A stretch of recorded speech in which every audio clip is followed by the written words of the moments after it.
করেন তো কুম্ভতে চান করতে যাবেন, এটাই তো স্বাভাবিক। কিন্তু আমি মনে করি পুরো একেবারে অপদার্থ পরিচালক মণ্ডলী, পুরো সরকার এবং এই ঘটনায় যোগী আদিত্যনাথকে তো বরখাস্ত করা দরকার ছিল, অ্যারেস্ট করা দরকার ছিল। নির্বাচনে প্রচার করছেন আর ওখানে বাংলার মানুষ মারা যাচ্ছে। এরপরেও যদি নেতারা না বলেন, না নামেন, আর মমতা বন্দ্যোপাধ্যায়কে বলবো ওখানে তো চিল্লিয়ে লাভ নেই। সরস্বতী পুজো রাম রহিম করে।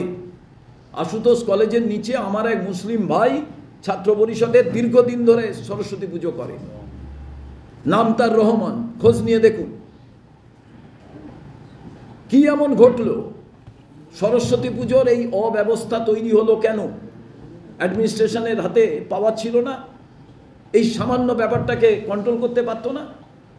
জেনে বুঝে বিজেপি যেটায় অস্ত্র পেয়ে যাবে সেটা বিজেপির হাতে তুলে দাও, যেটা নিয়ে বিজেপি চেল্লাতে পারে, যেটা নিয়ে বিজেপি মার্কেটিং করতে পারে। অর্থাৎ বাইনারি পলিটিক্স তৈরি করো, তুমি আছো আমি আছি, বাকিরা আর কেউ নেই।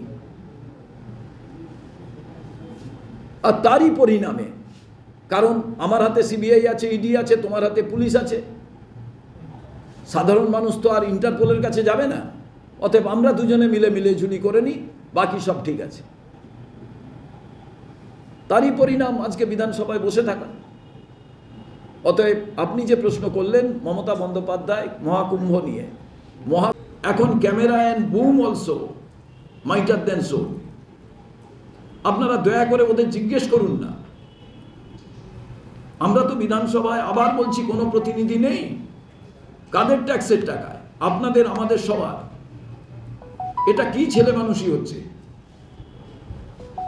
সরস্বতী পুজো নিয়ে প্রশ্ন হয়, আর সরস্বতীকে সামনে রেখে যারা শিক্ষিত হলেন, যারা অনেকগুলো ডিগ্রি পেলেন, তাদের কোনো চাকরি নেই, সে ব্যাপারে কেউ প্রশ্ন করছে না। যদি সরস্বতী ঠাকুর, image of Saraswati, goddess of learning, আর সেই শেখা লোকেরা রাস্তায় বসে থাকছেন, তাদের নিয়ে প্রশ্ন করে যদি সাসপেন্ড হতেন আমি বুঝতাম।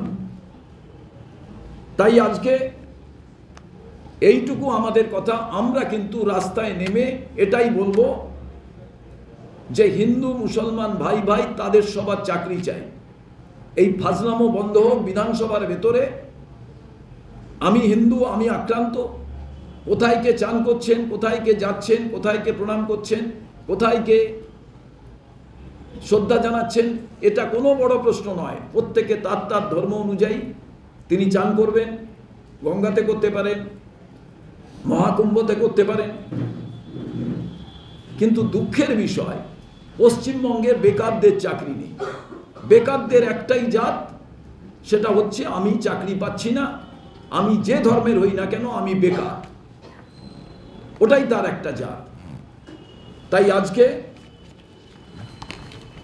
সবাই মিলে আমরা প্রেস কনফারেন্সে, যেহেতু মাইক বাজানো বন্ধ, মিছিল করা যাবে না,